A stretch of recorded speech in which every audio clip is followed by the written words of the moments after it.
ఓం శుక్లాంబరధరం విష్ణుం శశివర్ణం చతుర్భుజం ప్రసన్నవదనం ధ్యాయేత్ సర్వవిఘ్నోపశాంతయే.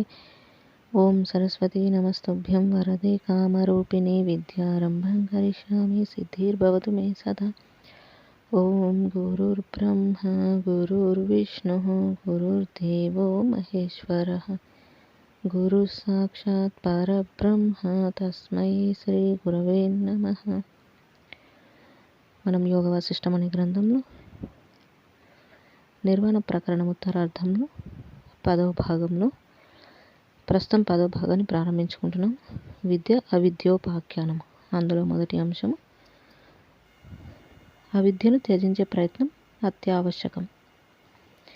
శ్రీ వశిష్ఠ మహర్షి: ఓ రామచంద్ర, జీవులు ఉపభోగం కొరకై ఉద్దేశించబడి తినుబండారాలు ఆ జీవులచే భక్షించబడి జీవుల రూపంగానే పరిణమిస్తున్నాయి కదా. అట్లాగే ఈ దృశ్య జగత్తంతా బాహ్యమందలి రూప ప్రకాశంతోనూ అభ్యంతరమున సంకల్పాదులతోనూ కూడి ఉండి యథాస్థితమై ఉన్న ఈ దృశ్య జగత్తంతా కూడా చిదాకాశం యొక్క ఉపభోగం కొరకే అయి ఉన్నది. అందుచేత ఇదంతా కేవలం చిదాకాశంగానే శేషించుచున్నది. ఒకనికి స్వప్నంలో నగరాలు కనిపిస్తున్నాయి. అవన్నీ సాక్షియగు స్వప్నద్రష్ట యొక్క ఉపభోగం కొరకే కదా. కనుక అవి స్వప్న సాక్షి చైతన్య చిద్రూపం కంటే వేరైనవి కావు. అట్లాగే ఈ జాగ్రత్త కూడా శాంతమగు చిదాకాశమే అయి ఉన్నది. జగత్ తస్మాత్ నభః శాంతం నేహనా నాస్తి కించన. అట్టి పరమశాంత రూపము ఈ జగత్తునందు నానత్వము కించిత్ కూడా లేనేలేదు. చైతన్యము సర్వదా ఏకరూపమే అయి ఉన్నది, కానీ నానా రూపాలుగా స్ఫురిస్తుంది. అట్లా నానా రూపములుగా ఏదైతే కనపడుచున్నదో అట్టి నానాత్వము వాస్తవిక చిత్స్వరూపం కాదు సుమ. అది అనాత్మయే అయి ఉన్నది. జలంలో తరంగములు, బుద్బుదములు, ఆవర్తములు మొదలైనవి కనబడుచున్నప్పటికీ అవన్నీ జలం యొక్క రూపాలని, జలానికి రూప ఆకారాదులు కలవని ఎవరు మనం కదా. అట్లాగే చైతన్యం తన నామరూపరహిత చిత్స్వరూపాన్ని త్యజించక ఈ నామరూపాదులతోటి ప్రదర్శితమవుతున్నది. ఎట్లా అంటావా? స్వప్న సంకల్ప గంధర్వ నగరాదుల సందర్భంలో వాటికి సాక్షియగు నిజాత్మ తన చిత్స్వరూపం నందే అసత్యములగు ఆయా నానారూపాలతోటి దర్శింపజేస్తూ ఇంతలోని మరొక సమయంలో ఆ స్వప్నాది విశేషాలన్నీ ఉపసంహరించి అద్వైత రూపంగా వెలుగుచున్నది కదా. జాగ్రత్త ద్రష్టయగు చిదాత్మ కూడా తనందు తాను దర్శించే జాగ్రత్త దర్శన వ్యవహారం ఒకప్పుడు ఉపసంహరించుకొని అద్వైత రూపం చెందుతోంది. అయితే జాగ్రత్త యథాతథంగా ఉండకుండా దాని ద్రష్టయగు చిత్ చైతన్యము అద్వైత రూపంగానే ఉంటుంది, కానీ ద్వైతంగా ఆగుట లేదని గ్రహించు. ద్వైతంగా కనిపిస్తూ కూడా ఇదంతా అద్వైతంగా అనిపించడమే అద్వైత అనుభవం. ఓ రామచంద్ర, ఈ జగత్తు ప్రళయకాలంలో లేదు, ఇప్పుడు కూడా లేదు. ఇదంతా స్వప్నాకాశంలో మహానగరంలాగా మొదలే వాస్తవానికి లేకపోయినప్పటికీ అభ్యాస మాత్రం చేత ప్రాప్తిస్తున్నది. అయినప్పటికీ సత్యమైన దాని వలె వెలుగుచున్నది. ఈ సభలో మన ఈ సంవాదం ఆలకిస్తూ ఇందలి ఆయా సర్వ విషయంలో ఎప్పుడూ సుస్పష్టంగా అనుభూతం చేసుకుని ఉన్న మహనీయులు ఎందరో ఉన్నారు. అట్టి మహనీయుల జ్ఞానులకు సత్య అసత్య మాయమగు ఈ సృష్టి యొక్క శబ్దార్థం తెలుసు. అజ్ఞానులకు అది తెలియదు. ఏది అజ్ఞానులకు ఘనీభూత సత్యముగా అనిపిస్తుందో అది జ్ఞానులకు అట్లా అనిపించటం లేదు. శ్రీరాముడు: స్వామి, ఎందుచేత? శ్రీ వశిష్ఠ మహర్షి: ఎందుచేతనంటే జ్ఞానులు కేవలం అంతర్దృష్టి కలవారై ఉంటున్నారు. అనగా వారు తమ యొక్క తదితర సహజీవుల యొక్క కేవలం సాక్షి రూపమును ఆస్వాదిస్తూ చెక్కు చెదరని ఆనందమును అనుభూతపరుచుకొని ఉంటున్నారు. అజ్ఞానులు కేవలం బాహ్య దృష్టిని ఆశ్రయించి ఉంటున్నారు. అనగా దేహ, మనో, బుద్ధి, చిత్తాహంకార పరిమితమైన దృష్టికి పరిమితులగుచున్నారు. ఇక ఈ జగత్తు ఆ రెండింటి మధ్య గల బుద్ధి వృత్తి అందు స్ఫురించడం జరుగుతోంది. అందుచేత ఆ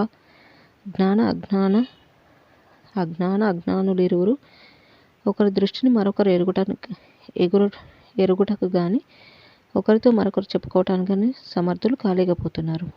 ఈ జగత్తు యొక్క శబ్ద అర్థములు ఆ ఇద్దరి యొక్క వారి వారి బుద్ధి అందు స్థితి నొంది ఉన్నది. అందులో ఒకరు భ్రాంతి రహితులు, రెండో వారేమో భ్రాంతి సహితులు. జ్ఞాని యొక్క బుద్ధి సదా స్థిరమై ఆత్మ విషయంలో సదా మేల్కొనినదై ఉంటుంది. కాబట్టి అంతటా ఆత్మతత్వమును వీక్షిస్తోంది. ఇన్నిగా పరమాత్మై ప్రదర్శితమవుచున్నారు. నా మనో, బుద్ధి, చిత్తాది రూపంగాను నేనుగాను వారే విలయుచున్నారు అని గమనించి బుద్ధి సుస్థిరత కలిగి ఉంటున్నారు. అజ్ఞాని యొక్క బుద్ధి సర్వదా అస్థిరమై ఉంటుంది. అందుచేత అది అస్థిరముగు ఈ జగత్తు యొక్క బాహ్య రూపముని గాంచుచున్నది. ఇక ఈ రెండింటి మధ్య అందరి బుద్ధి అందున్న ప్రపంచం యొక్క స్వరూపం కేవలం అభ్యంతరంగానూ లేదు, కేవలం బాహ్యంగానూ లేదు. కాబట్టి అజ్ఞానులకు జగత్తు గురించి ఏమీ తెలియటం లేదు. జ్ఞాని జగత్ రాహిత్యం చూస్తుంటే అజ్ఞాని అనుక్షణం చంచల బుద్ధి కలిగి ఉంటున్నాడు. అందుకే ఇద్దరు జగత్తు ఎరుగుటలేదని చమత్కారంగా వ్యాఖ్యానించబడుతుంది. ఓ రామచంద్ర, జలంలో ద్రవత్వ కారణంగా ఆకారాదులతో కూడిన తరంగాలు స్థితి పొందుచున్నాయి కదా, అట్లాగే చైతన్యం స్వతహాగా సృష్టి మొదలైనవి తన యొక్క స్వరూపం కానప్పటికీ సృష్టి రూప తరంగాదులుగా స్థితి నొంది ఉంటుంది. ఎట్లాగంటే స్వప్నచిత్ తన యందు జీవులు, గృహములు మొదలైన ఆయా వస్తుజాలం కలిగి ఉండకపోయినప్పటికీ స్వప్నంలో అవన్నీ దర్శిస్తోంది కదా. స్వప్నం అద్దాని రూపమే కదా. అట్లాగే జాగ్రత్త ద్రష్ట యొక్క జాగ్రత్త చిత్ లేక జాగ్రత్త ప్రజ్ఞ యొక్క స్వయం ప్రకటన చమత్కారమే అయి ఉన్నది. అద్దమునకు మార్పు చేర్పులు కలిగించకుండానే దృశ్యం అదృశ్యంలో వస్తు కదలికలు ప్రతిబింబిస్తూ ఉంటాయి కదా. అట్లాగే నిర్వికారము నిరాకారమాగు బ్రహ్మము తన యొక్క మాయా విభాగంలో ఈ నిరాకార జగదాకారమును స్ఫురింపజేసుకుంటోంది. పిశాచమునకు సంబంధించిన సంభ్రమమంతా బాలుని స్వీయ మనోహర విరచితమైన భ్రమయే కదా. దేహికి దేహము పట్ల ఈ దేహమే నేను అనురూపంగా దేహాత్మ భావన భ్రాంతి మాత్రమే. అట్టి దేహ భ్రాంతియే సమస్త క్లేశములకు మూలమయ్యున్నది. ఇది మనోరాజ్యము వలె అసత్యమైనది, చంచల జలబిందు వలె క్షణికమైనది. అట్టి దేహము పట్ల ఈ దేహమే నేను నాది అని అభిమానం ఎందుకు? ఓ రామచంద్ర, ఈ జాగ్రత్త స్వప్నంలో ఆత్మ నుండి బయలువెడుచున్నట్లు అనిపించవచ్చుగాక. అయినప్పటికీ ఆత్మయందు అవేవీ లేనే లేవు. చీల్చబడుచున్న వెదుళ్ళ నుండి జున్ జున్ జుస్ జుస్ శబ్దం వస్తుంది. జలంలోని తరంగముల నుండి గుల్గుల్ శబ్దం వినబడుతుంది. అగ్ని యొక్క జ్వాలల నుండి చట్చట్ శబ్దం బయలువెడుతుంది. వాయువు యొక్క తరంగాల నుండి హోరు శబ్దం చెవులకు తాకుతుంది. కంఠం నుండి అనేక శబ్ద పరంపరలు ఉచ్చరించబడుతున్నాయి. అయితే వాస్తవానికి వెదుళ్ళ పొట్టలో కానీ, జలతరంగాలలో కానీ, అగ్నిజ్వాలలో కానీ, వాయు తరంగాలలో కానీ, కంఠం యొక్క లోపల కానీ శబ్దాలు ఉన్నాయా? లేవు. అట్లాగే ఆత్మయందు జాగ్రత్త స్వప్న వికారాలు లేకపోయినప్పటికీ బయలువెడలుచున్నాయి. శ్రీరాముడు. సృష్టాదిలో జాగ్రత్త స్వప్న జగత్తులుగా బయలువెడుచున్నదేది? శ్రీ వశిష్ఠ మహర్షి. స్వప్నద్రష్టయే స్వప్నాంతర్గత వ్యవహార రూపంగా సాధిక్యం పొందుచున్నాడు కదా. అట్లాగే స్వాత్మ చైతన్యమే సృష్టాది నుండి ఈ జగద్రూపంగా స్ఫురిస్తోంది. అయితే స్వాత్మ చైతన్యమునకు వేరుగా చూస్తే జగత్తు యొక్క శబ్దము కానీ, అర్థం కానీ, దృశ్యము కానీ లేవు. ఈ జగత్తు అసాధారణ సరళిగా పొందుచున్న ఓ సజీవుడా, నీ యొక్క సాధిక్యతే నీవు పొందే జగత్తు కనుక నీ జగత్తు నీ స్వరూపమే అయి ఉండగా నీవు జగద్రహితము కేవల సాక్షివి అని మహనీయులు సర్వ సంసార జీవులకు గుర్తు చేస్తున్నారు. కనుక ఈ ఉన్నట్లుగా కనిపించే సర్వదృశ్యము కూడా పరమార్థ సత్తయగు చైతన్యమే అయి ఉన్నది. సత్త కంటే వేరుగా సృష్టాది అందు కానీ ఇప్పుడు కానీ ఏది భాషించుటయే లేదు. ఓ రామచంద్ర, నేను శుద్ధ చిదాకాశ స్వరూపుడను. అట్టి నా స్వరూపమగు చిదాకాశము సమస్త పదార్థ భేదరహితమై ఉన్నది.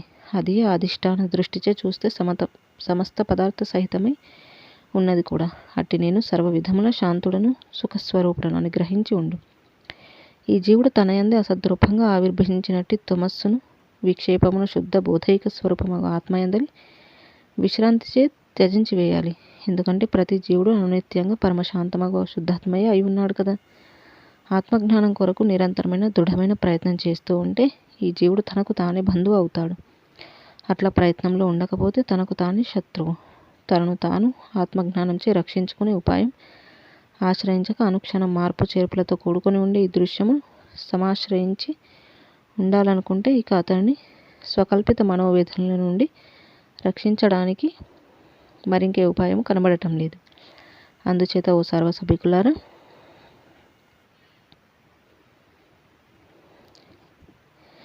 బాల్యం అజ్ఞానంలోనూ అసమర్థతగాను, వార్ధక్యం నిస్సహాయతగాను గడిచిపోతున్నాయి. ఇక ఈ మన రామచంద్రునిలాగా యవ్వన దశ ప్రారంభమవుచుండగానే శుద్ధ బుద్ధి అనే నౌక ద్వారా సంసారం అనే సముద్రాన్ని దాటివేయాలి. ఇప్పటికిప్పుడే ఆత్మజ్ఞానం అనే శ్రేయంను సంపాదించుకోవాలి. ఇప్పుడు తాత్సారం ఏమాత్రం పనికిరాదు.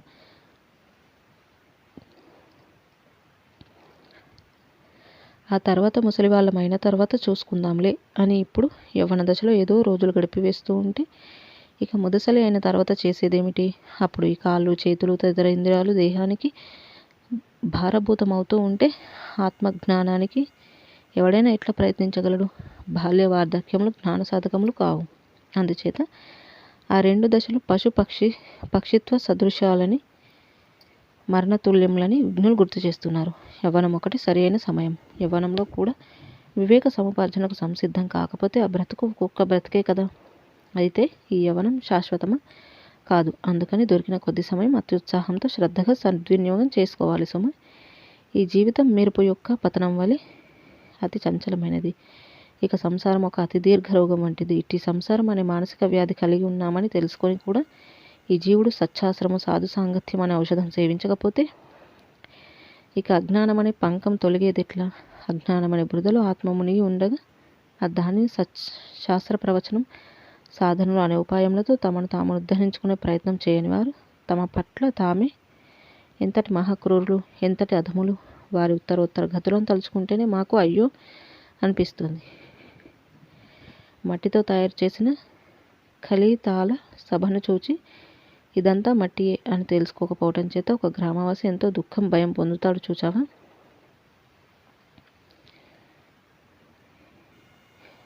ఆత్మజ్ఞానం సంపాదించుకొని జీవుడు బ్రహ్మమే అయిన ఈ దృశ్యమును బ్రహ్మమే అని గ్రహించక బహు దుఃఖితుడు అవుచున్నాడు. యథార్థ జ్ఞానం కలిగినప్పుడు ఇదంతా ఆనందమయమగు బ్రహ్మమే అని గ్రహించి పరమానంద స్వరూపుడు కాగలడు. తత్వజ్ఞాన బలం చేత ఈ దృశ్యం అశాంతమైనప్పటికీ తత్వజ్ఞాని యొక్క బుద్ధి సశాంతిని పొంది ఉంటుంది. అంతా కూడా ఆత్మయందు లయమై దృశ్యం అదృశ్యమైపోతుంది. స్వప్నాంతర్గతమైన అనేక పదార్థములు, గృహాదులు, శత్రుమిత్రులు, సంఘటన పరంపరలు ఇవన్నీ కూడా ఇది స్వప్నమే అని తెలిసిన తర్వాత అవి మొదలంటే అసత్యములే అయి ఏమాత్రము వేదనను కలిగించకుండా ఉంటాయి కదా. అట్లాగే ఈ సృష్టి కూడా కళ్ళకు సుస్పష్టంగా అనుభూతమవుచున్నప్పటికీ మనసుకు సత్యముగా తోచుచున్నప్పటికీ తత్వజ్ఞానంచే చిన్మయ ఆకాశమున శూన్య రూపంగా శేషించుచున్నది. ఓ ప్రియజనులారా, ఈ జీవితం అనే అరణ్యం జన్మ జర కామ క్రోధ లోభ మోహాది దావాగ్నులచే ప్రదీప్తం అవుతూ ఉంటే అజ్ఞానులు ఇందులో చిక్కుకున్న లేడి సమూహంలాగా కాసేపు ఇష్టవస్తువుల ప్రాప్తి చేతను మరికొంతసేపు ఆ ఇష్టవస్తువుల సంయోగం చేతను అటు ఇల్లు పరిగెడుతూ రోజులు గడుపుచున్నారే.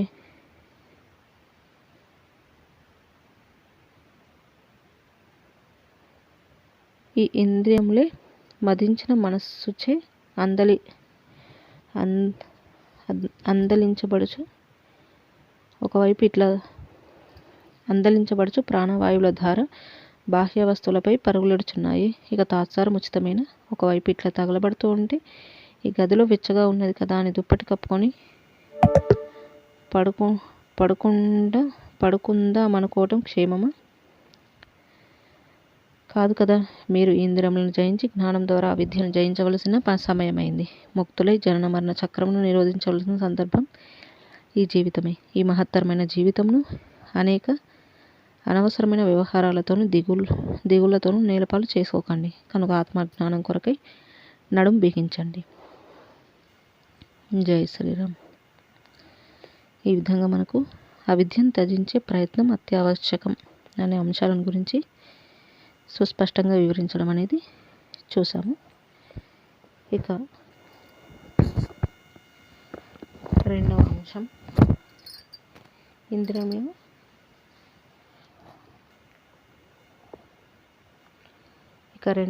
ఇంద్రియములను జయించడం ఎట్లా. శ్రీరాముడు స్వామి సద్గురు వశిష్ఠ మహర్షి, ఈ ఇంద్రియాలను జయించకపోతే అజ్ఞానం శమించదు కదా. మరి ఇంద్రియాలను జయించడం ఎట్లాగో ఈ సందర్భంలో మాకు బోధించండి. శ్రీ వశిష్ఠ మహర్షి: అవును, ఇప్పుడు నీ ప్రశ్న అత్యంత సమయోచితమైనది. ఎందుకంటే దీపం వెలుగుచున్నప్పటికీ చూపు సన్నగిలిన వానికి గదిలోని చిన్న చిన్న వస్తువులు కనిపించవు కదా. అట్లాగే అనేక విషయములందు ఆసక్తుడైన వాడు ఈ ప్రపంచంలో తన యొక్క ఏదో గొప్పతనమును సంపాదించుకోవాలని వేడుక కలవాడు, ధనార్జన యందు అత్యాసక్తి కలవాడు, ఇంద్రియములను జయించే ప్రయత్నం లేనివాడు, మనుషులు శాస్త్రములు వింటున్నప్పటికీ, శాస్త్ర ప్రవచితమైన ఆయా సాధనములకు అప్పుడప్పుడు ఉపక్రమిస్తున్నప్పటికీ కూడా అవన్నీ బ్రహ్మ దర్శనమునకు ఉపయుక్తం అవటం లేదు. కాబట్టి ఇంద్రియ జయమునకు యుక్తి అత్యావశ్యకం. ఇంద్రియములు జయించబడ్డాయా, ఇక ఆపై స్వల్ప ప్రయత్నం చేతనే సులభంగా మోక్షఫల సిద్ధి కలుగగలదు. అందుచేత ఇంద్రియ జయమునకై కొన్ని యుక్తులకు ఇక్కడ ప్రతిపాదిస్తున్నాను. సభికులంతా శ్రద్ధగా వినిదరుగాక. ఓ రామచంద్ర, ఈ జీవుడు స్వతహాగా చిన్మాత్ర స్వరూపుడే. అయితే చిత్తమునకు ప్రాప్తించే విషయములకు అతని చిత్తం అధీనం అగుచుండబట్టి ఇతని చిత్స్వరూపుడు అని అనకుండా జీవుడు అని పిలుస్తున్నాం. ఇతడు తన యందు చిత్తవృత్తిచే వ్యాపించిన వాడి ఆయా జగద్విషయంలో అనునిత్యంగా సంకల్పిస్తున్నాడు. అతడు దేనిని ఆ చిత్తంలో తన యందు సంకల్పిస్తున్నాడో దాని యందు తన చిన్మాత్ర స్వరూపంను ఏమర్చి తన్మయుడు అవుతున్నాడు. వాటి యందు ఆసక్తి కలిగిన వాడై ఉంటున్నాడు. ఇప్పుడు ఆ చిత్తం నందు ఏర్పడి ఉన్న బాహ్యకారత్వమును తొలగించి ఈ చిత్తమును బ్రహ్మాకారంగా మలచాలి. ఇట్లా చిత్తమును ప్రత్యాహారం అనే ప్రయత్నం చేత అభ్యంతరమునకు ఆకర్షించాలి. బ్రహ్మాకారత్వ ప్రబోధం అనే అభ్యాస రూపమై సుతీక్ష్ణమైన అంకుశం యొక్క పోట్ల చేత చిత్తము అనే మదపుటేనుగును వశం చేసుకోవాలి. చిత్తమును నిరోధిస్తే గాని ఇంద్రియములు జయించబడవు. ఇంద్రియములనే సేవకు సేనానాయకుడు చిత్తమే. పాదరక్షలు ధరించి బాటలో నడిచే వారికి నడిచే చోటంతా చర్మముచే కప్పబడినట్లే అవుతోంది కదా. ఈ చిత్తమానవుడు ఒకదాన్ని జయించితే చాలు, సర్వ ఇంద్రియములపై అతి సులభంగా విజయం వరిస్తుంది. ఎవడైతే తన జీవ సంవిత్తును బ్రహ్మముతోటి ఏకం చేసి ఆత్మయందు స్థితి కలిగి ఉంటాడో అతని మనస్సు శాంతము పొందుతోంది. చిత్తవృత్తిని బ్రహ్మముతోటి ఏకం చేయడం అంటే చిత్తముచే ఏ వృత్తి ద్వారా ఏ అనుభవం సిద్ధిస్తుందో అట్టి వ్యవహారంలో వ్యక్తులు, సందర్భంలో, వస్తువులు, సంఘటనలు అన్నీ కూడా ఆ పరమాత్మే ఆయా రూపములుగా ఉన్నారు అనే భావన సర్వదా సర్వవేళలో అభ్యాసం చేస్తూ ఉండటమే సుమ. ఆ పరమాత్మే సర్వరూపములుగా ఉన్నారు. ఒకే జలం తరంగములుగా, బుద్భుతములుగా, ఆవర్తనములుగా, సుడి రూపములుగా ఉండి ఉన్నట్లు అనుప్రత్యుపహార రూప చిత్తవృత్తియే దాని యొక్క బ్రహ్మముతోటి ఏకత్వము. క్రమంగా అప్పుడు ఆ సర్వము నాతో సహా అతనిదే, అతని వ్యక్తీకరణ చమత్కారమైన అంతిమ సాక్షాత్కారం క్రమంగా స్వయంగా ఆ బ్రహ్మాకార చిత్తవృత్తి యొక్క ప్రాభావం చేత పరిడవిల్లగలదు. అంతటా బ్రహ్మమే అనే దృష్టిని పెంపొందించుకున్నవాడు బ్రహ్మమునే దర్శిస్తూ బ్రహ్మమే అగుచున్నాడు. బ్రహ్మవిత్ బ్రహ్మైవ భవతి. తన జీవ సంవిత్తును, తన చిత్తవృత్తిని తన జీవ సంవిత్తును తన చిత్తవృత్తిని బ్రహ్మమునందు ఐక్యపరచటం అనగా నావి అని అనిపించే దృశ్య దేహ మనోబుద్ధులను పరమాత్మవే అని అనుకోవటం. అట్టి ప్రయత్నం చేత ఈ చిత్తవృత్తి ఏ ప్రకారంగా శమిస్తుందో ఆ ప్రకారంగా తీర్థములు సేవించడం చేత గాని, అనేక శాస్త్రములు పఠించడం చేత గాని, ఆయా యోగశక్తులను సముపార్జించడం చేత గాని, గొప్ప తపస్సులు చేయటం వలన గాని, యజ్ఞయాగాది క్రియా సమూహముల చేత గాని శమించదు సుమ. ఓ రాఘవ, ఏ విషయాల యొక్క స్మరణం చిత్తవృత్తిలో బలాత్కారంగా సంభవిస్తుందో ఆయా విషయాలను అధిష్టాన బ్రహ్మ సంవిత్తునందు లయం చేయాలి. అనగా ఈ రూప నామ గుణాలు గల ఈ జీవుడు పరబ్రహ్మమే సర్వదా సస్వరూపంగా కలిగి ఉన్నాడు అను అంతరంలోని నిశ్చయమే ఆ దృశ్య విషయమును అధిష్టాన బ్రహ్మ సంవిత్తునందు లయం చేయటం అగుచున్నదని నీవు గ్రహించు. అప్పుడు క్రమంగా ఆయా విషయ సంస్కారములు నశించి ప్రాపంచిక సంబంధమైన విషయముల గురించిన స్మృతి కలుగుచున్నది. అట్టి ప్రయత్న రూపమైన ఉపాయంచే భోగహేతువులకు విషయముల యొక్క విజయం క్రమక్రమంగా సముపార్జించబడగలదు. ఓ ప్రియ సభికులారా, అభ్యాసంచే సర్వము సుసాధ్యమే. ప్రియ పరమాత్మై ఇన్ని రూపాలుగా అగుచున్నారు. నా బుద్ధికి కనిపించేదంతా వాస్తవానికి పరమాత్మ ప్రదర్శనమే అను నిజాభ్యాసం అనే యత్నం చేత చిత్తవృత్తి ప్రాపంచిక విషయాలనే దుర్వ్యసనం నుండి కొంచెం కొంచెం నిరోధించబడినా కూడా ఇక అట్టి అభ్యాసంను కొనసాగిస్తూ ఉండగా తత్వవేత్తల అనుభవ సిద్ధమయ్యున్న స్వరాజ్యం పొందబడినదే అగుచున్నది. శ్రీరాముడు: మహాత్మ, వర్ణాశ్రమాది అనేక ధర్మములు మేము ప్రవాహ ఫలితంగా ఆజన్మాంతరం నిర్వర్తించవలసి వస్తుంది కదా. ఇక ఇంద్రియములను జయించగలిగే అధిగమించగలిగే అవకాశం మాకెక్కడిది? జితేంద్రియత్వం మీ వంటి సర్వమును త్యజించిన మహనీయులకు మాత్రమే సాధ్యం. కుటుంబ వ్యవస్థలలోనూ లౌకిక వ్యవహారములలోనూ ఉన్నట్టు మాకెట్లా సాధ్యం? శ్రీ వశిష్ఠ మహర్షి చిరునవ్వు నవ్వి: ఓ రామచంద్ర, సర్వధర్మ నిరతి అనేది వాస్తవానికి విజ్ఞులు పరమాత్మను చేరు మార్గంగా అభివర్ణిస్తున్నారు. స్వకీయ వర్ణాశ్రమ ధర్మం యొక్క నిష్కామపూర్వకమైన నిర్వహణ పరమాత్మ సాన్నిధ్యం సులభతరం చేస్తుంది అనున్నది శాస్త్ర ప్రబోధయ అయి ఉన్నది కదా. నిష్కామపూర్వకమైన స్వధర్మ నిరతి చేతను విషయాల పట్ల తృష్ణారాహిత్యం చేతని ఈ ఇంద్రియాలను జయించి ఆత్మపదమున వెలయుచు ఎందరో మహానుభావులు ఉన్నారు. స్వధర్మ వ్యవహారాలు పరమాత్మను చేరే సోపానాలై ఉండగా నిరోధకాలు అని బద్ధకస్తులు మాత్రమే భావన చేస్తున్నారు. స్వధర్మ విరుద్ధములైన పదార్థములందు కోరికను త్యజిస్తూ స్వధర్మమును దైవ సమానంగా దర్శిస్తూ శమ సంతోషములను సముపర్జించుచు ఎవడుంటాడో అతడు జితేంద్రుడు అని అనటానికి సందేహమే లేదు.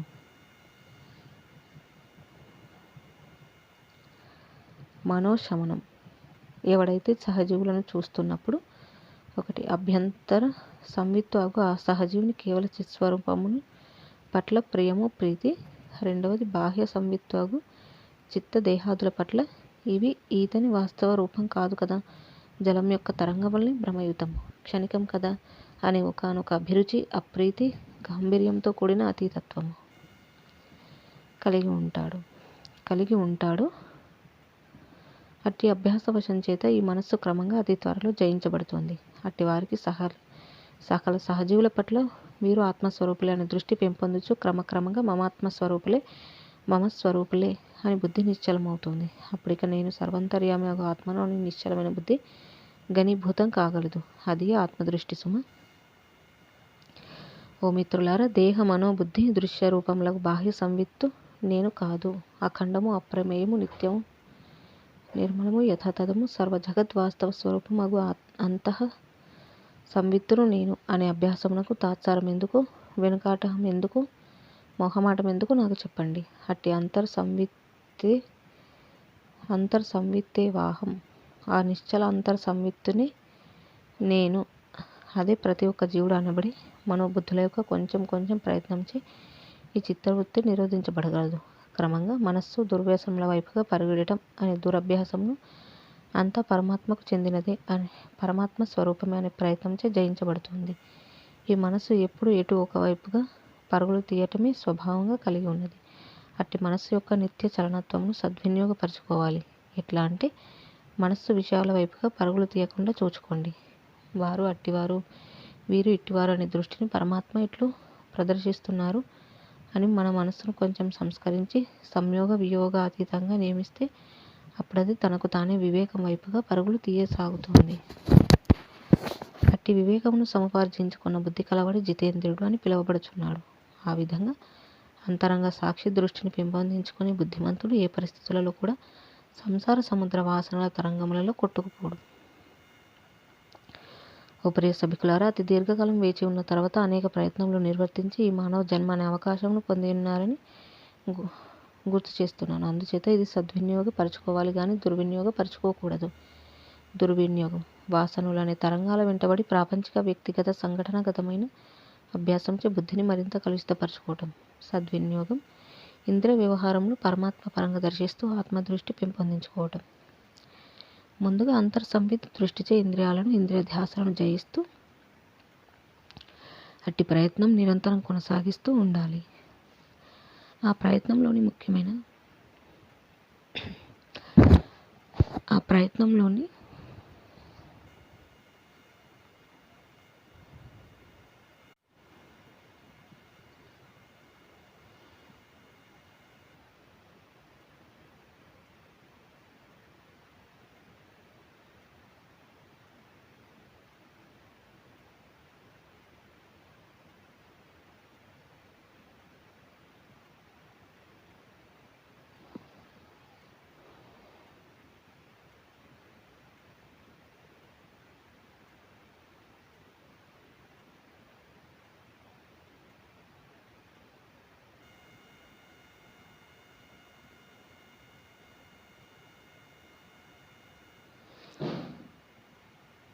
ముఖ్యమైన విభాగంగా 1 సాధుజన సంపర్కం, 2 సత్శాస్త్రముల అవలోకనం అనే ఉత్తమ ప్రయత్నములలో నిమగ్నమవుచూ రావాలి. అప్పుడు ఇంద్రియ విషయ ధ్యాసలు వాటికవే సన్నగిల్లుతూ వస్తాయి. సాధుజనులతో సంభాషించటం, సత్శాస్త్రములు ప్రసాదించే పాఠ్యాంశాలను హృదయగతం చేసుకోవటం అనే ఉభయ ప్రయత్నముల ద్వారా ఇక ఈ జగత్తును యథార్థ రూపంతోటి సత్యబ్రహ్మ మాత్రముగా జితేంద్రుడు వీక్షిస్తున్నాడు. ఎట్లా అంటే అది మృగతృష్ణ, అందులో వాస్తవంగా జలం ఉండదు అని తెలిసిన తర్వాత కూడా అక్కడికి నడిచి వెళ్ళి ఆ కనబడే జలం తాగి దాహం తీర్చుకుంటాను అని ఎవరైనా శ్రమకు ఉపక్రమిస్తారా? లేదు. అట్లాగే సత్యవస్తువు ఆత్మ యొక్క అవలోకనంచే ఈ జగత్తంతా మమాత్మే అని గ్రహించిన తర్వాత సంసార భ్రమ స్వయముగా తొలగిపోతుంది. ఇది పొందాను కానీ అది ఇంకా పొందలేదు అనగా రాగము, కామము. నేను అల్పుడను, ఇట్టి అల్ప ప్రలాపములు వాటంతటవే సమసిపోతాయి. ఈ జగత్తు విషయశూన్యము దృశ్యరహితమగు కేవలం చిన్మాత్రమే అయి విలయుచున్నది అని గ్రహించి సత్యబోధపు సంపాదించుకున్న వానికి ఇక బంధమిచ్చట, మోక్షమిచ్చట తటాక జలం అనేక చిత్ర విచిత్ర తరంగాదులు ప్రదర్శించవచ్చు కాక ఆ నీరు ఎండిపోయినప్పుడు ఆ తరంగ సమూహాలు ఇక ఉండవు కదా. అట్లాగే ఆత్మదృష్టి రూప అభ్యాసం యొక్క వేడిమిచే ఇంద్రియ విషయరూపమగు ఈ దృశ్యం కారణరహితమే ఇక మరల ఆత్మగానే కనబడుతోంది కానీ దృశ్యముగా ఉద్భవించదు. దృశ్యమును దృశ్యంగా కాకుండా క్రమక్రమంగా పరమాత్మగా దర్శించటంలో సుఖమే ఉన్నది కానీ కష్టం కాదు. పైగా అది సర్వ సంసార భ్రమల యొక్క సశాంతి స్థానం. నేను, నీవు మొదలైనవి. ఓ రామచంద్ర, చిదాకాశ మాత్రమగు సంవిత్తే అవిద్యచే నీవు, నేను మొదలైన రూపములతో ఈ జగత్తును దర్శించుచున్నది. అట్టి ఈ జగత్తు అనబడేది ఈ విధంగా స్వాత్మయందే అధ్యస్థమై ఉన్నది. అట్టి ఈ జగద్వ్యవహారం అనే తెరను జ్ఞానం అనే హస్తబలంతో ప్రక్కకు నెట్టి ఈ అధ్యస్థమై ఉన్న దానికి భిన్నమైనట్టి అధిష్టాన చిన్మాత్రమే నేను అని గ్రహించాలి. అధ్యస్థము నేను నీవులతో కూడిన దృశ్య జగత్తు. అధిష్టానం అంటే నేను నీవు జగత్తులు ఎందులో కనబడుచున్నాయో అట్టి స్వస్వరూపం. ఈ నేను నీవు మొదలైన రూపములతో కూడిన ఈ జగత్తు అవిద్య మాత్రమే అయి ఉన్నది. ఇది వాస్తవానికి మిథ్యయే. అందుచేత ఇది ఎట్లా శమిస్తోంది అనే దిగులు ఎవరికీ ఉండవలసిన పని లేదు. ఈ జగద్భావం అనబడేది వాస్తవానికి సర్వదా శమించినదై శూన్యమాత్ర స్వరూపమే కలిగినదై చిదాకాశమునందే అత్యస్తమై వెలుచున్నది. ఈ జగత్తు అనబడేది చిదాకాశమునందే చిదాకాశ ప్రతిబింబమై జగద్రూపంగా భాసిస్తోంది అనున్నది వేదోపనిషత్తులు ప్రకటించే సిద్ధాంతము. స్వప్నం అసత్య అయినప్పటికీ సత్వలే అనుభూతం అవుతున్నది కదా. అసత్య అయినప్పటికీ సత్వలే అనుభూతం అవటం అనే వ్యవహారానికి ఇక్కడ స్వప్న దృశ్యమే దృష్టాంతం అవుతున్నది. స్వప్నంలో కనిపించిన రాజ్య భోగ వైభవం స్వప్న చైతన్య రూపం కాక మరింకేది కాదు కదా. అట్లాగే జాగ్రత్తలో ప్రకటితమై ప్రదర్శనమయ్యేదంతా కూడా జాగ్రత్త చైతన్య వైభవమే అయి ఉన్నది. స్వప్నంలో రాజ్య విలాసానికి కర్త ఎవరు? అనుభవించేదెవరు? ఏ ఇంద్రియములకు అవి అనుభూతమవుతున్నాయి? అట్లాగే ఈ జాగ్రత్తలో కనిపించే ఈ విశాల జగదనుభవానికి కర్త, కర్మ, క్రియలు లేవు. ఇదంతా ద్రష్ట యొక్క దృశ్య సత్తా చైతన్య రూపమే అయి ఉన్నది. స్వయంకృత విశేషమే అయి ఉన్నది. నేనెవరు? ఏదైతే కర్త, కర్మ, కరణములు మొదలైన సామగ్రి లేకుండా కూడా భాషించుతూనే ఉన్నదో అట్టి చిద్ఘన స్వరూపమే నేను అయి ఉన్నది. స్వప్నంలో స్వమరణం లేకపోయినప్పటికీ ఒకడు తాను మరణించినట్లు బంధువులు శోకిస్తున్నట్లు కలలో గాంచుచున్నాడు కదా. స్వప్నంలో కనిపించే దానికి ఎవరికి కర్తృత్వం ఆపాదించగలం? ఈ జగత్తు సృష్టాది యందు కర్తృత్వ రహితమై ఉన్నది. దీనికి కర్త అనబడు వాడెవడూ లేడు. కనుక ఇది నా స్వయం ప్రకాశ రూపమే అయి ఉన్నది. అయితే అవిద్యారూపమగు ఈ జగత్తు ఇట్లా విద్యమానమై ఉన్నప్పటికీ కూడా ఇది జ్ఞానబలంచే లేనిదే అగుచున్నది. ఈ జగత్తు నా స్వస్వరూపము చైతన్యమని మణి యొక్క ప్రకాశ రూపమే. ఇదంతా చిదాత్మచే స్వాత్మయందు సంకల్పించబడినదై ఉన్నది. నాచే జగత్తుగా పొందబడుచున్నదంతా నా సంకల్పం అనే రూపం తప్పితే వేరైన రూపం ఏది కలిగి ఉండలేదు. ఒక ఆలోచనకు కారణమేమున్నది? అట్లాగే ఈ జగత్తు అనబడేదంతా కారణరహితమై ఒప్పుచు కాకతాళీయ న్యాయముచే స్వయముగా భాషిస్తోంది. యథార్థానికి ఈ జగత్తు కారణరహితం కనుక నాకు వేరుగా లేదు, భాషించటమే లేదు. ఏ చిత్ప్రకాశం చేత ఇదంతా ప్రత్యక్షంగా వ్యక్తమై భాషిస్తుందో ఆ చిత్ప్రకాశమే నేను. నేను కూడా ఆ చిత్ప్రకాశము పెద్దలు తత్వజ్ఞులు పరమపదము, చిదాత్మ బ్రహ్మము, పరమాత్మ మొదలైన ఆయా శబ్దాలతో ఉద్దేశిస్తున్నారు. ఓ రామచంద్ర, శూన్యత్వంగా కనిపించేది ఆకాశం మాత్రమే కదా. ఆవర్త తరంగాదులుగా కనిపించేది జలమే కదా. అట్లాగే ఈ జీవుడు మొదలైన స్వరూపాలుగా కనిపించేది స్ఫురించేది ఆ చిద్రూపమే. ఒకానొక జీవుడు ఒక్కడే అయినప్పటికీ అవయవిగా అనేక దేహ విభాగాలు కనిపిస్తున్నాడు కదా. అట్లాగే వాస్తవానికి అవయవరహితము ఏకమైనట్టి బ్రహ్మము జీవుడు జగత్తు మొదలైన అనేక అవయవ సహితంగా కనిపిస్తోంది. ఒకే జీవుడు కుడి కన్ను ఎడమ కన్నులతో వ్యవహరిస్తున్నట్లు సర్వదా ఏకమే అయి ఉన్న బ్రహ్మము ఈ దృశ్యంలో అనేక దేహములుగాను ద్రష్టాదృశ్యములుగాను జడ చైతన్యములుగాను వ్యవహరిస్తోంది. ప్రశాంతంగా ఉండే స్ఫటికశిలయందు ఎదురుగా ఉన్న వనములు, వృక్షములు, పక్షులు మొదలైన వాటితో కూడిన మహారణ్యం అభాస మాత్రంగా ప్రతిబింబిస్తుంది. చూచావా, నాశరహితము పరమశాంతం అగు చిన్మాత్రం నందు ఈ దృశ్య జగత్తు అభాస మాత్రంగా ప్రతిబింబ మాత్రంగా ఇట్లు ఉంటుంది. నిర్మల చిన్మాత్రమే తన స్వభావ ప్రభావం చేత ఈ జగద్రూపంగా వెలియుచున్నది. అనగా ఈ జగత్తు ఆత్మస్వరూపమే అయి ఉండగా అట్టి ఈ జగత్తును గూర్చి ఎవరైనా సరే విచారించవలసిన పనేమున్నది? ఓ రాఘవ, పరమపదమగు బ్రహ్మమునందు ఇది మొదలు, ఇది మధ్య, ఇది అంతము అని కల్పన ఏదీ లేదు. ఇక ఈ జగత్తు, దాని కారణరూపమగు అవిద్య, ఈ రెండు పరమాత్మ రూపములే అయి ఉన్నాయి. పరమాత్మకు భిన్నంగా అవిద్య అనేది లేనే లేదు. విద్య అవిద్య స్వరూపుడై కనిపిస్తున్నది పరమాత్మయే. విద్య అవిద్య స్వరూపిణి లలిత సహస్రనామంలో ఉంటుంది. ఇక ఈ జీవులంటావా, ఈతడు ప్రబుద్ధుడై ఉండవచ్చుగాక, ఉండకపోవచ్చుగాక. స్వప్నం నుండి జాగృతిలోనికి, జాగ్రత్త నుండి స్వప్నంలోనికి ప్రవేశించుచు తన సర్వదా ఏకము అయినట్టి శుద్ధ చిద్రూపంతోటియే వెలయుచున్నాడు. సుషుప్త అవస్థలో అజ్ఞానావృతమైన ఆత్మ, తురీయ అవస్థలో శుద్ధాత్మ. ఈ రెండు కూడా అజ్ఞాన రజ్జువు, కేవల రజ్జువు అనగా త్రాడును పాముగా అనుకున్నప్పటికీ తాడుగానే దర్శిస్తున్నప్పటికీ త్రాడు వలె ఉంటున్నాయి. అజ్ఞాన రజ్జువు కేవల రజ్జువు వలె ఉంటున్నాయి. సుషుప్తిలో తురీయ అవస్థలో ఏ ఆత్మ అయితే ఉన్నదో అదే ఆత్మ జాగ్రత్త స్వప్న సమయాలలో కూడా అదే రీతిగా ఉండి ఉన్నది. జ్ఞాని జాగ్రత్త స్వప్నముల సమయంలో కూడా తురీయ స్థితిని ఎరుగుచున్నాడు. అజ్ఞాని జాగ్రత్త స్వప్న సమయంలో తన యొక్క తురీయ స్థితిని ఏమర్చుచున్నాడు. కాబట్టి జ్ఞానికి జాగ్రత్త స్వప్న సుషుప్తులు 3 స్థితులు కూడా తురీయమే అగుచున్నాయి. అతనిలో అవిద్య లేనందువల్ల అతడు ద్వైతంలో ఉన్నప్పుడు కూడా అద్వైత రూపుడై వెలయుచున్నాడు. జ్ఞాని యొక్క దృష్టి, అనుభవములు ద్వైతం అనే పరిమిత అవస్థను అధిగమించినదే ఉంటుంది. అందుచేత అతనికి ద్వైతము, అద్వైతము, నేను, నీవు, ఇది మొదలుకొని ఎక్కడుంటున్నాయి, ఇక్కడుంటాయి, ఇంకెక్కడుంటాయి. అతడు సర్వత్రా పూర్ణత్వమును దర్శించుచుండగా ఇక అతనికి శూన్యం అని అనిపించేదేమున్నది? అజ్ఞానులకు బాలురు మాత్రమే కాదు, ద్వైతం కాదు అద్వైతం.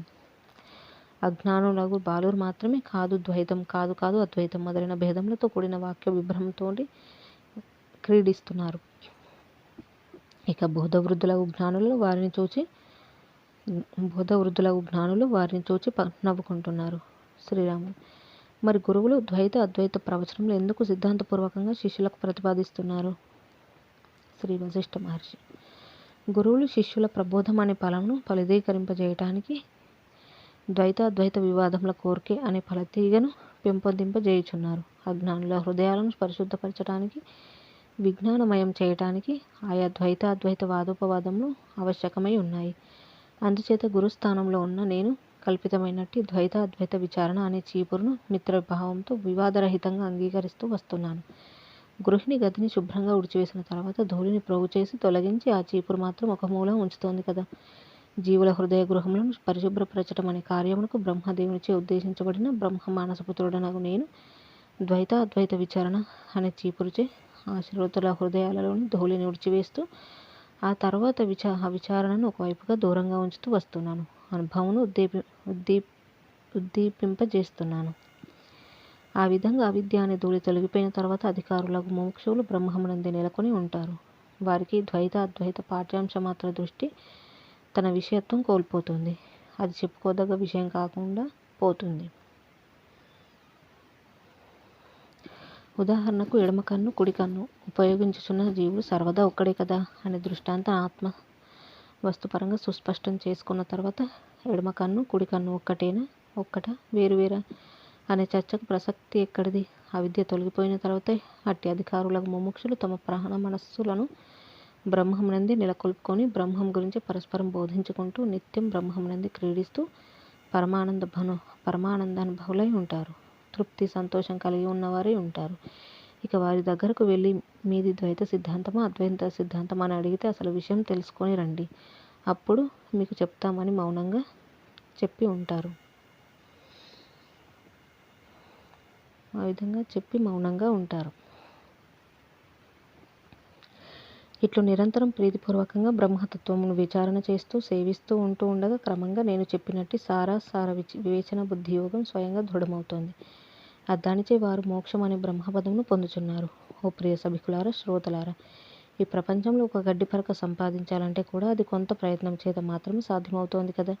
మరి ఈ త్రిలోకములు ఎందులో కనిపిస్తున్నా అట్టి బ్రహ్మంతో ఏకత్వం సంపాదించాలంటే అట్టిది ప్రయత్నం లేకపోతే ఎవరైనా పొందేది ఎట్లా? కనుక మీరంతా మహదాశయంతో ప్రయత్నశీలురై ఉండాలి. ఓ ప్రియజనులారా, ప్రతి జీవుడు సుఖము పొందాలని నిత్యం అనేక ప్రయత్నములలో నిమగ్నమై ఉంటున్నాడు. మంచిదే. అయితే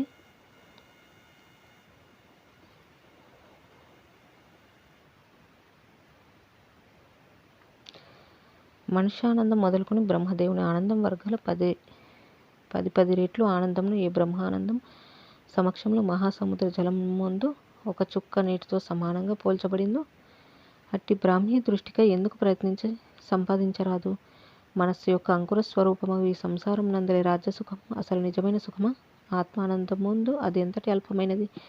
తత్వజ్ఞానమున పూర్ణ విశ్రాంతి ప్రాప్తించుకున్న మనుజునకు ఇంద్రుని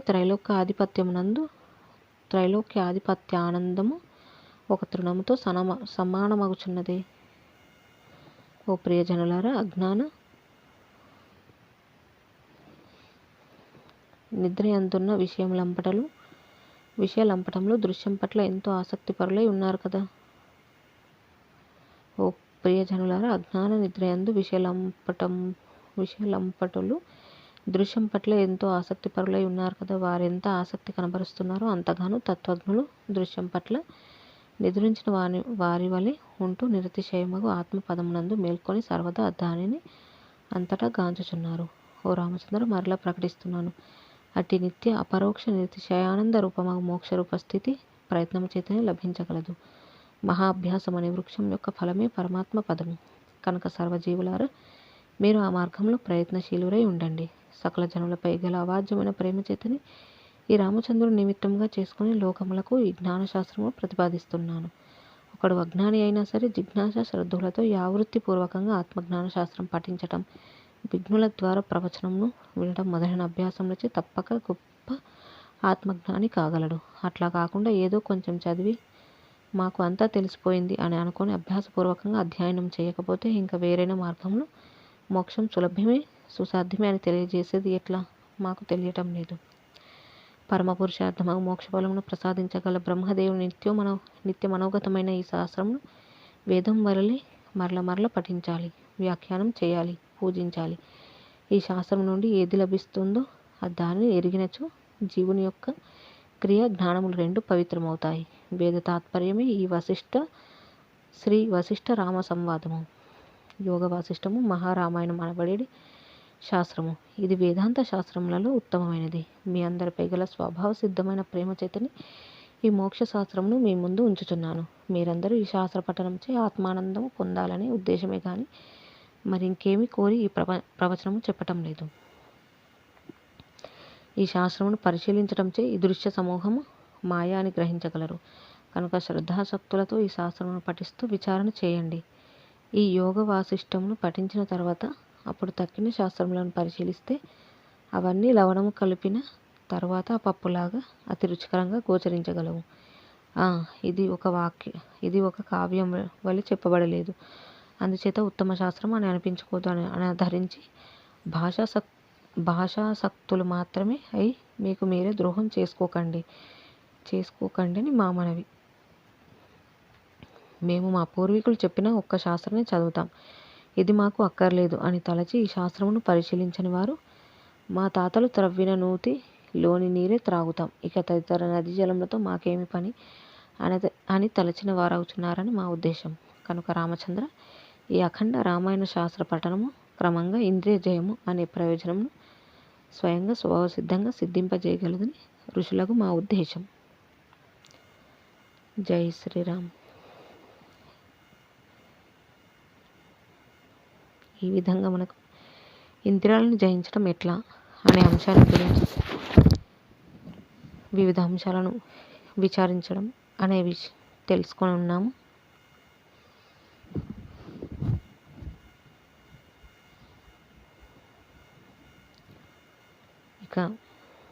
తర్వాతి అంశము 3. సమస్త జీవులు చిదాకాశ స్వభావులే. శ్రీ వశిష్ఠ మహర్షి. ఓ రామచంద్ర, సూర్యుడు ఆకాశంలో ప్రకాశిస్తూ ఉంటే ప్రపంచంలో వస్తువుల యొక్క ఆకారం, నామము, రంగు మొదలైనవి దృశ్యమానమగుచున్నవి కదా. అట్లాగే బ్రహ్మం ప్రకాశిస్తూ ఉంటే జగత్తు విద్యమానమై ఉంటుంది. జగత్తు నామరూపాత్మకమైనప్పటికీ, ఇది బ్రహ్మం యొక్క అవయవం వలె అనిపించినప్పటికీ బ్రహ్మం సర్వదా నిరవయవి. ఇక జీవునికి గల భేదము ఆకాశ భేదం వలె అంతఃకరణం యొక్క దృష్టిచే కలుగుచున్నది మాత్రమే. అనగా ఆకాశంలో కనిపించే దిక్కులు పైన క్రింద మొదలైన వాటి వలె ఆ విధంగా అంతఃకరణం యొక్క దృష్టిచే కలుగుచున్నది మాత్రమే. సమస్త భేదాభేదములు తన యొక్క ఉపాధిగా ప్రకటన సలుపుచున్నట్టి అఖండ పరిపూర్ణ బ్రహ్మమే నేను అను మహావాక్య బోధనచే సర్వజగత్ దృష్టిలు స్వయంగా ఉపశమిస్తున్నాయి. అట్టి అఖండ బ్రహ్మముతో తన స్వరూపం యొక్క అభేదం సుస్పష్టపరచుకున్న మహనీయునికి జీవ భేదమిక అగుపించటం లేదు. తత్వజ్ఞానికి శుద్ధ బ్రహ్మమే సర్వదా సర్వత్రా విషయమగుచున్నది. అట్టి శుద్ధ బ్రహ్మము సర్వకాల సర్వావస్థలందును భేద కలంకరహితమై సదా నిర్మలమై వెలయుచున్నది. అది సదా యథాతథంగానే ఉంటుంది. అంతేగాని మరింకేదో రూపంగా అగుటయే లేదు. ఇక తత్వజ్ఞులు కానట్టి అజ్ఞానులకు అంటావా, వారికి తెలియవచ్చే నేను, నాది, నీవు, నీది, వారు, వీరు మొదలైన వాటి వాస్తవ రూపాలేమిటో వారికే తెలియాలి. ఎండమావులలో తరంగాల భేదం మాకు తెలియవస్తోంది అనే మాట, అవి ఎండమావులే, జలం అందులో ఉండదు అని తెలిసిన వారికి అజ్ఞుల దృష్టితో పని లేదు కదా. వీడు జ్ఞాని, వాడు అజ్ఞాని, వీడు వేరు, వాడు వేరు మొదలైన బుద్ధి అజ్ఞాని యందు అనునిత్యంగా అజ్ఞానికి అనుభవం వచ్చున్నప్పటికీ అట్టి భేదములు జ్ఞానికి కనిపించటం లేదు. దాహంగా ఉన్నవాడికి ఆ మృగ తృష్ణలో జలం ఉండవచ్చు అనే భ్రమ కలుగుతోంది కదా. ఇది విగ్రహం, ఇది పురుషుడు అని తెలిసిన వానికి ఇక ఏది పురుషుడో ఏది స్థానువో సంశయం ఉండదు కదా. బ్రహ్మతత్వం తెలిసిన తర్వాత ఇక భేద జ్ఞానములన్నీ సమసిపోతున్నాయి. ఓ రామచంద్ర, ఈ జగత్తు పూర్వం ఉండి ఉండలేదు, ఇప్పుడు కూడా లేదు, అసలు ఉత్పన్నమే అవలేదు, ఇక ముందు కూడా ఉండపోవటం లేదు. మరి సద్వస్తువు బ్రహ్మమే ఈ రీతిగా జగద్రూపంగా కనిపిస్తోంది. అట్టి జగద్రూపంగా గ్రహించబడుచున్న చిదాకాశం యొక్క స్ఫురణ వాస్తవానికి స్వాత్మయందే స్థితి కలిగి ఉన్నట్టిది అని విజ్ఞులు ఎరిగే ఉన్నారు. అట్టి విజ్ఞులు జగత్తును బ్రహ్మముగానే ఎరుగుచున్నారే గాని జడముగా కాదు. స్వప్నంలో కనిపించేదంతా ద్రష్ట స్వరూపము చిదాకాశమే. అట్లాగే మనోరాజ్యం యొక్క కల్పితపురంగా కనిపించేది కూడా మనోద్రష్ట స్వరూపము చిదాకాశమే. అదే తీరుగా జాగ్రద్రష్ట స్వరూపము చిదాకాశమే ఏకము నిర్మలము అయి చెన్నెందుచూనే జాగ్రత్త దృశ్యరూపంగా కనిపిస్తోంది. ఈ జగత్తుకు పూర్వము ఏకమగు చిద్వస్తువు మాత్రమే కలదు. సదేవ సౌమ్యమేధమగ్ర ఆసిదేకమేవ ద్వితీయం బ్రహ్మ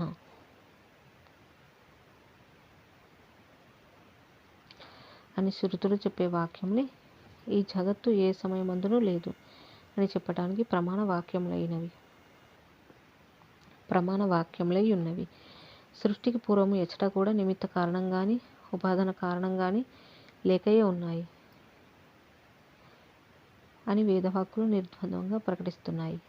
ఉపాదాన కారణం అంటే మట్టి బొమ్మలో గల మట్టి, నిమిత్త కారణం అంటే మట్టి బొమ్మ తయారు చేసే వ్యక్తి. ఆ విధంగా ఇక ఈ జగత్తు ఎక్కడున్నది? ఇది కొంచెం కూడా ఉద్భవించనే లేదు. ఏది ఉద్భవించినట్లు తోచుచున్నదో అది అనాదియగు పరబ్రహ్మమే అయి ఉన్నది. సర్వదా శుద్ధమగు పరబ్రహ్మము తన యొక్క స్వభావం అనే శక్తిచే చమత్కారంచే జగద్రూపంగా భాషించుచున్నది. జగద్ద్రష్టయగు జీవుని భావనయే జగత్తు. జీవుని భావన జీవునికి అభిన్నం కనుక జగత్తు జీవుని స్వస్వరూపమే కనుక సృష్ట్యాదిలో ఇక్కడ ఏది ఉత్పన్నం కాలేదు. అనగా అజ్ఞానులచే ఎరగబడుచున్న బ్రహ్మదేవుడు మొదలైన సమిష్టి వ్యష్టి జీవులు గాని వారి ఉపాధులు గాని వాస్తవానికి లేకయే ఉన్నాయి. బ్రహ్మదేవుడు ఈ జీవులు కూడా బ్రహ్మం సమక్షంలో బ్రహ్మమునకు వేరుగా చూస్తే శూన్య రూపంలో అయి ఉన్నారు.